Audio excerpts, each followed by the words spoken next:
kedua, setelah kalian menulis cerpen, untuk bisa menulis cerpen, kan minggu lalu ya Ibu sudah menyampaikan bahwa ada beberapa cara untuk bisa menulis sebuah cerpen.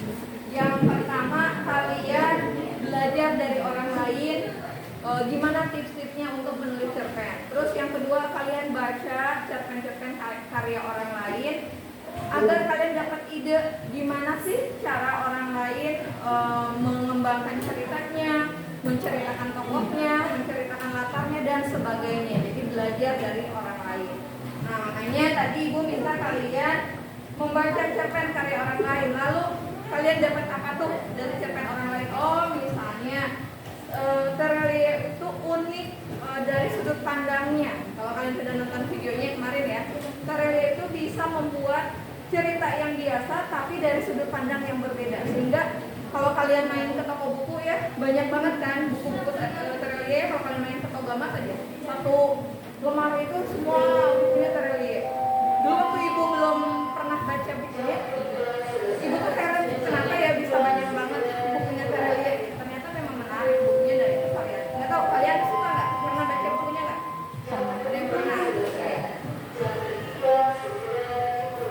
Nah, berikutnya setelah kalian membaca cerpen, kalian juga akan menemukan bagaimana cara-cara orang lain untuk bisa atau penulis-penulis yang sudah banyak karya untuk bisa nulis cerpen. Nah, ini Ibu bawakan contohnya.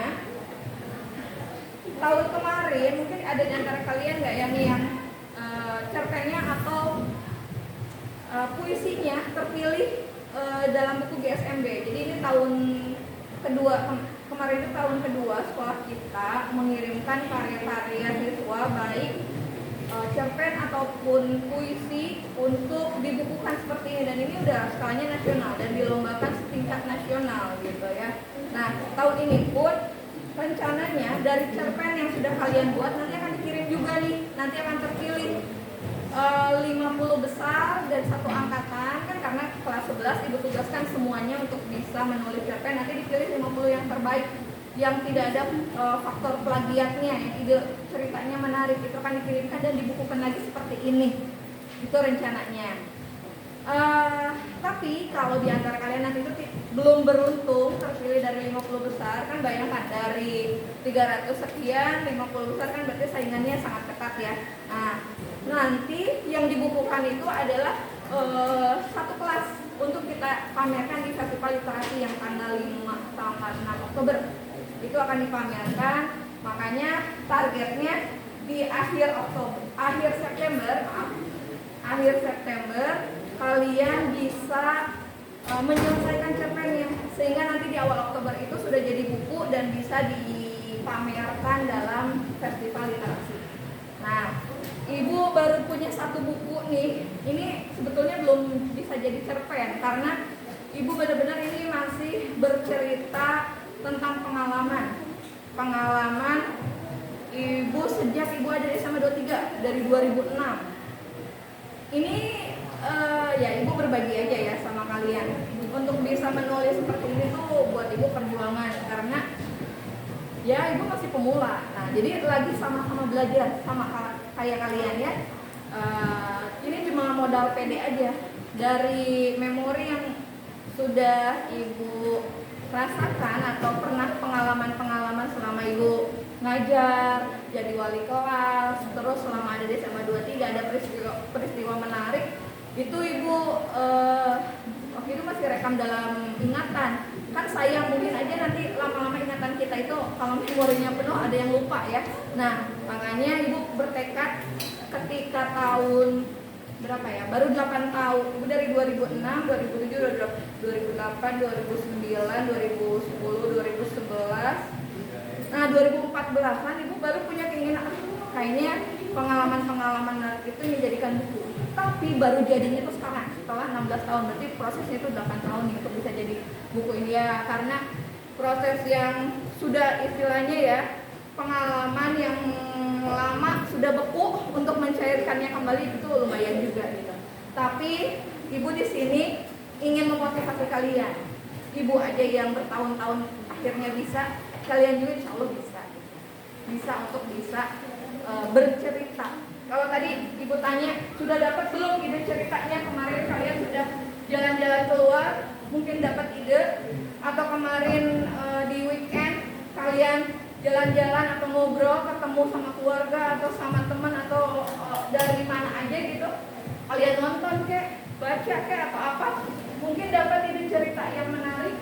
Nah, ini bisa diambil oleh kalian untuk tema cerpen yang akan dibuat.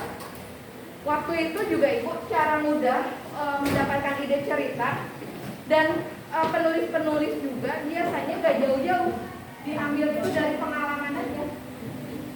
Nah, pengalamannya bisa pengalaman pribadi, mungkin bisa juga pengalaman orang lain. Kalau kalian jadi tempat curhat orang lain tuh, itu bisa banyak banget yang jadi ide cerita. Nah, waktu itu ibu pernah di beberapa kelas ibu pernah cerita waktu di kelas 10 ya. Nggak tahu nih, ini kan kalian beragam. Dulu ibu lupa di kelas apa, ibu pernah cerita tentang proses pembuatan cerpen yang ibu buat dulu waktu zaman kuliah. Ada yang masih ingat tentang perampokan di kereta? Nah, di kelas apa ya? 25 ya. Nah, waktu itu ibu caranya gini. Jadi kalau kalian buat yang udah punya ide cerita, apalagi yang harus dilakukan, dulu ibu gini caranya. Setelah dapat ide cerita atau tema, bahkan kalau sudah mau bikin judul boleh. Di sini ibu mulai buat tokohnya, tokoh dan penokohannya. Waktu itu ibu buat tokohnya ada tokoh aku. Nah, jadi berarti ibu menggunakan sudut pandangnya itu orang pertama. Nah, kalian bisa buat gini juga. Sudut pandangnya itu orang pertama. Nah, tokohnya ada tokoh aku, terus ada adik. Tokoh adiknya 2, ada perempuan 1, laki-laki 1. Terus ada tokoh bapak, ada tokoh mama. Nah, ceritakan di sini karakternya kayak gimana? Karakternya. Nah, dulu ibu bikinnya gini. Terus sudah buat tokoh, ibu tentukan latarnya nih. Latarnya di mana aja? Nah, waktu itu karena judulnya yang ibu kembangkan itu perampokan di kereta api ya. Ibu latarnya berarti stasiun. Terus rumah. Terus di kereta, dalam keretanya itu di gerbong kereta. Nah, ini latarnya. Lalu waktu itu berarti ini latar tempat ya. Ini tempat. Latar waktunya pagi-pagi, subuh sampai setengah hari lah. Lalu latar suasananya tegang.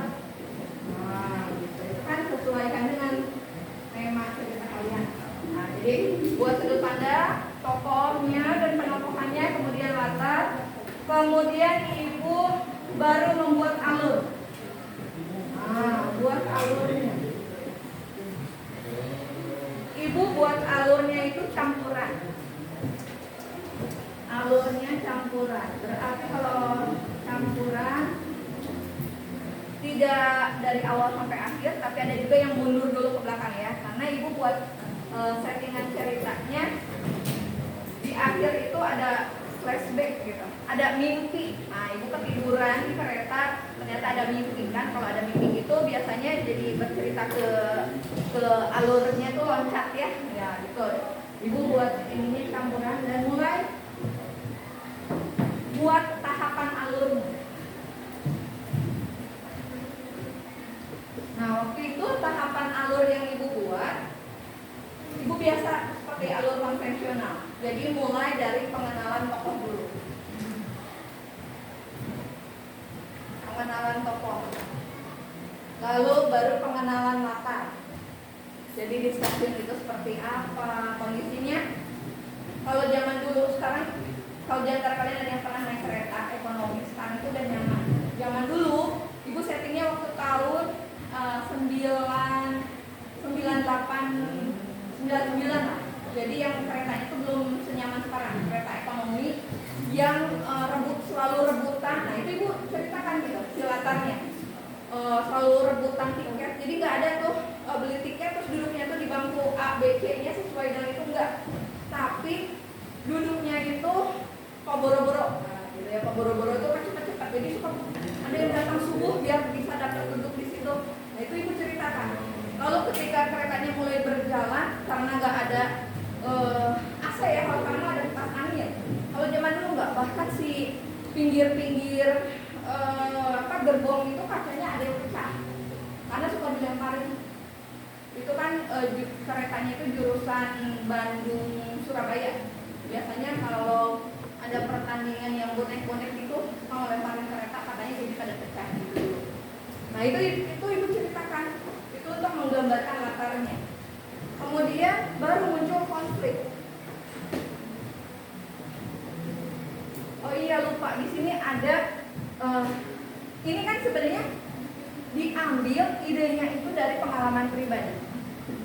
Ibu itu dulu sewaktu masih tinggal dengan orang tua itu selalu setiap tahun punya tradisi mudik lebaran. Nah mudik lebarannya itu karena bapak ibu orang Jawa jadi ke Jawa Tengah. Nah itu kan pengalaman pribadi asli gitu. Nah hanya di sini karena kita mau buat cerpen, ibu buat modifikasinya, ibu buat fiktifnya gitu. Yang ini kisahnya asli, ini peran-perannya asli, ini adiknya, ibu punya 2 adik, ada mama, ada bapak gitu kan. Ibu buat tokoh fiktifnya nih di sini. Ada si lelaki misterius. Nah, ibu buat tokohnya. Nah, terus ada wanita setengah baya, wanita paruh baya. Terus ada 2 kakek. Nah, gitu. Ibu buat nih. Ini nggak ada realnya, tapi ini tokoh fiktif yang ibu buat gitu. Karena kita mau bikin cerpen yang merupakan karya fiksi. Ini contoh ya, mudah-mudahan jadi inspirasi buat kalian. Setelah itu, ibu kembangkan alurnya, mulai konflik. Nah, ini ada lelaki misterius itu, ibu gambar kasih lelaki misterius. Kenapa ibu namakan tokohnya seperti ini? Karena dia berpakaian hitam-hitam semuanya, pakai jaket kulit hitam, celananya jeans hitam, pakai kacamata hitam, terus serem gitu, brewokan gitu. Nah, itu ibu gambarkan seperti ini. Dan kalau kalian yang pernah naik kereta ekonomi ke daerah Jawa Tengah, itu ada di daerah mana ya ibu lupa, karena waktu itu keretanya masih jelek banget ya. Ketika melewati terowongan itu gelap, nggak ada lampu gitu. Nah itu konflik di situ, terjadi konflik ketika di situasi yang gelap. Di situ ada teriakan misterius gitu di situ. Nah kondisinya si wanita setengah baya ini menggunakan perhiasan yang mencolok gitu. Nah ketika dia teriak, sebenarnya ketika masuk ke terowongan itu nggak lama, nggak nyampe 5 menit lah gitu, 4 menitan gitu. Tapi di situ si wanita misterius itu, wanita setengah baya kehilangan perhiasannya gitu, karena kan gelap banget. Dan si lelaki misterius ini menghilang. Nah itu awal konflik yang dibuat dalam ceritanya. Terus udah gitu, di sini kan ada respon nih dari bapak, tokoh bapak di sini. Tokoh bapak di sini ingin bertindak, pokoknya jadi gaduh sekali itu di kereta. Jadi ya kalau yang pernah mengalami di kereta ekonomi zaman dulu, semua berjejal, yaitu keringetan, terus banyak tukang dagang yang bolak-balik, terus ada kejadian kayak gini, ada anak yang nangis gitu, udah bener-bener situasinya itu ricuh gaduh gitu seperti itu. Nah bapak ambil inisiatif mau lapor petugas ceritanya gitu. Itu cerita yang dikembangkan. Berikutnya tiba-tiba si lelaki misterius itu yang tadinya cuma 1 orang, dia bawa temannya, terus nodong dengan pisau kecil gitu ke semua penumpang yang ada di itu. Konflik yang ibu bikin sampai klimaksnya si lelaki misterius itu nodong ke mama orang tua ibu gitu di situ. itu. Nah itu tuh puncak konflik. Bayangin kita sebagai anaknya ngelihat orang tua ditodong, apa yang dirasakan. Nah suasana tegang kan itu ya. Nah, dari sini ibu bikin anti klimaks. Setelah muncul konflik, ibu buat anti klimaksnya. Anti klimaksnya itu di situ ibu berteriak histeris dengan adik-adik sampai benar-benar kita karena nggak sanggup melihat orang tua ditodong gitu ya, kita berteriak sekeras-kerasnya, segitu histerisnya, sampai berlomba dengan suara kereta api gitu kan ya, suara kereta api. Terus ibu sampai ngerasa tubuh ibu tuh diguncang-guncangkan gitu waktu itu, saking histerisnya. Ternyata ibu tuh mimpi di kereta lagi pegang buku trio detektif perampokan di kereta. Nah itu alurnya, makanya ibu sebut flashback gitu. Jadi ceritanya tuh dia mimpinya itu yang dikembangkan jadi cerita. Akhirnya ya udah endingnya gitu, endingnya ya nggak tahu happy ending atau sad ending, justru menggantung kalau menurut ibu. Itu contoh yang ibu buat. Nah tinggal di sini kita ingin kasih pesan amanat apa nih? Biasanya kualitas sebuah karya itu dinilai dari amanat atau pesan yang mau disampaikan ke orang lain, ke pembacanya. Gini cara ibu, kalian boleh tiru kalau memang ini dianggap mudah. Tapi kalau misalnya, Bu saya emang gak suka cara gini, saya tadi udah dapat tips apa gitu dari penulis yang lain, boleh. Ini salah satu alternatif.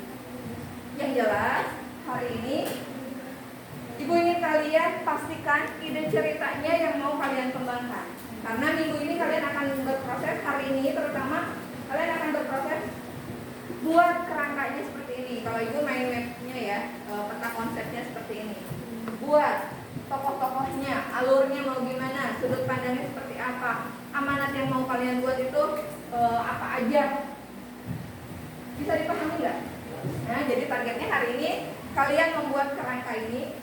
Kalau mau langsung dikembangkan jadi cerita itu lebih bagus, tapi minimal ibu tahu ide ceritanya apa, kemudian kerangka dari cerpennya yang sudah kalian buat, mau dibuat peta konsep boleh, mau dibuat grafis boleh, mau cuma narasi aja boleh, terserah. Yang jelas nanti ibu akan menagih kalian hari ini tuh ini.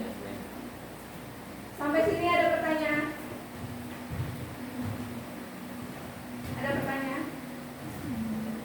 Bisa dipahami? Bisa. Oke, kalau tidak ada pertanyaan berarti kalian bisa langsung praktik ya. Jadi pastikan hari ini sudah dapat ide cerita dan buat kerangkanya. Kalau ini udah selesai, langsung lanjut menulis ceritanya boleh. Bu mau tulis tangan atau ketik? Ibu sih sarankan kalau memang kalian mau nulis dulu boleh. Mau langsung ketik di Word boleh.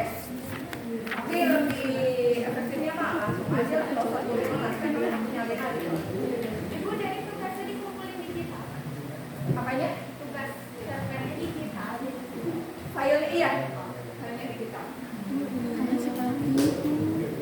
Ada lagi pertanyaan? Iya, soalnya Tidak ada? Oke, silakan kalian mulai berproses. apa? Ini ke oh,